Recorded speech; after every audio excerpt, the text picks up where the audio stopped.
Hello!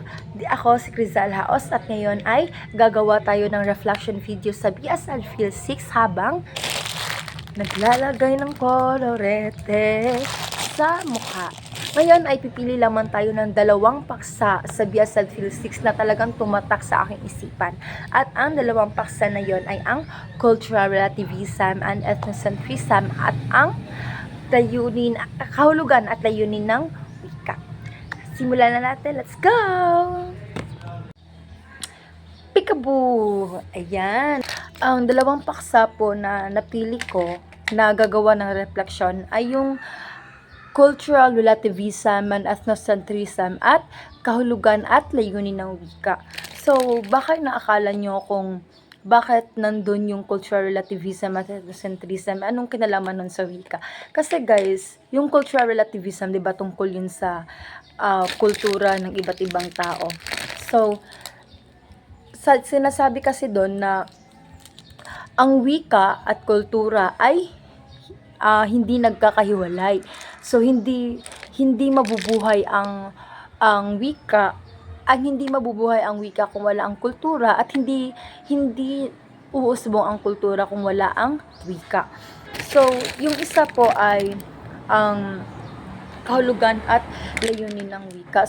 So napapansin nyo guys, nag-iba na yung kulay ng mukha ko. Kasi nakapaglagay na po ako ng powder at foundation. Hindi ko na po siya pinakita kasi sobrang epic fail po. Pero sige, proceed po tayo sa cultural relativism at ethnocentrism. So, sa paksang yun po, madami po talaga akong natutunan kasi nakakatawa lang isipin na bago po ko po yun tinalakay o bago po ako nabigyan ng pagkakataon na talakayin yung paksa na yun, wala po talaga akong alam kung ano yung tawag sa pag-uugali na hindi marunong rumespeto o gumalang sa kultura ng ibang tao, di kaya yung ginagawang sariling batayan yung kanilang kultura para husgahan yung ibang kultura. Kaya nung binigyan po ako ng paksa na yon, yung binigay po sa akin yung paksa na yon, ay dun ko po talaga nalaman na ethnocentrism pala ang tawag sa pag-uugali na ganon. At yung tawag naman sa mga pag-uugali na ginagalang, tinatanggap, nirerespeto, tinatangkilik yung kultura ng ibang tao, cultural relativism. Sobrang napakahalaga po kasi pagkatapos po ng lecture na yon o habang nagdidiskurso po ako sa harapan, napagtanto ko po at natutunan ko kung gaano kahalaga na respetuhin at igalang natin ang kultura ng ibang tao at huwag gamitin ang sarili nating kultura bilang batayan sa paghuhusga o bilang batayan sa ibang kultura. Kasi sa lipunan kasi po, iba't ibang tao yung nakatira sa lipunan, iba't ibang kultura, iba't ibang paniniwala ang pinapaniwalaan. Kaya napagtanto ko na sobrang halaga na maging open-minded tayo sa kultura ng ibang tao. Kasi ang cultural relativism at ethnocentrism naman guys, magagamit ko siya bilang guro sa hinaharap. Ang importansya nun ay, 'di ba, bilang guro na nga rin ako sa hinaharap, naniniwala ko na yung mga estudyante na tuturuan ko, yung mga kakaharapin ko ng mga mag-aaral ay may iba't ibang pinanggalingan, iba't ibang kultura na pinapaniwalaan, mga paniniwala at tradisyon. Kaya bilang guro o bilang pangalawang magulang sa loob ng silid-aralan, napakahalaga na alam ko ang tungkol dito kasi ako yung magiging kung sa English pa, ako yung magiging head sa classroom. Kaya ako yung magiging modelo kung paano ko tratuhin, tanggapin, igalang yung kultura ng ibang estudyante.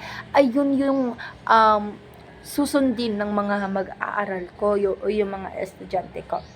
So, pangalawa naman po yung kahulugan at layunin ng wika. So, naging malawak po yung isipan ko tungkol sa wika. At dun ko po napagtanto na sobrang makulay ng wika natin at dapat talaga natin iyong pahalagahan. Kasi guys, natutunan ko at napagtanto ko na yung wika na ginagamit natin, hindi lang siya instrumento ng komunikasyon eh. Yun din yung nagbubuklod sa ating lahat. Sobrang makapangyarihan ng wika, guys, kasi pinagbubuklod-buklod niya yung mga tao na may iba't ibang opinyon, pananaw sa buhay, at isa rin siguro sa layunin ng wika ay ipagbuklod yung mga tao sa isang lipunan, sa isang bansa. At talagang kita naman natin, guys, na kahit iba't iba yung wika na ginagamit natin, nagkakaintindihan tayo kasi may isang wika tayo na sinusunod at may isang layunin din tayo na gustong maabot. At dahil sa wika, nagiging posible na maabot natin yung layunin na yun. So, kung tatanungin niyo po ako kung naging sapat ba yung mga paksa o yung mga leksyon namin sa BSWED Phil 6, ang sagot ko po ay opo. Sobrang sapat po ng mga itinuro po sa amin ni Binibining Mel kasi sobrang lawak, napalawak po yung isipan ko, ang dami ko pong natutunan simula po sa kaibahan ng wikang pambansa, wikang opisyal, unang wika, huling wika. Sobrang halaga, sobrang dami at sobrang lawak po talaga ng mga natutunan ko dahil na rin sa kay Ma'am Mel. At ang masasabi ko kay Ma'am Mel ay maraming salamat, Ma'am. Alam niyo, hindi po namin to nasabi sa inyo, pero sana po alam niyo kung gaano kami nagpapasalamat sa inyo at kung gaano namin pinapasalamatan ang Diyos na binigay ka sa amin bilang guro namin. Maraming salamat po kasi palagi niyo po kaming binibigyan ng pagkakataon kapag palagi niyo rin po kaming kino-consider, palagi niyo po kaming iniintindi.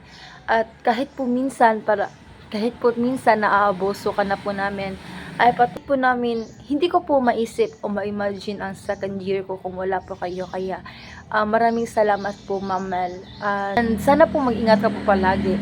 At yung mga aral po na natutunan namin sa inyo at yung mga bonding po natin sa loob ng classroom, ibabaunin ko po yun hanggang sa paglaki. At pangako po na lahat ng mga aral, leksyon na natutunan ko sa inyo ay isa sa buhay ko po iyon para maging guro ako sa inaharap na katulad ninyo po. Love, love, Ma'am Mel!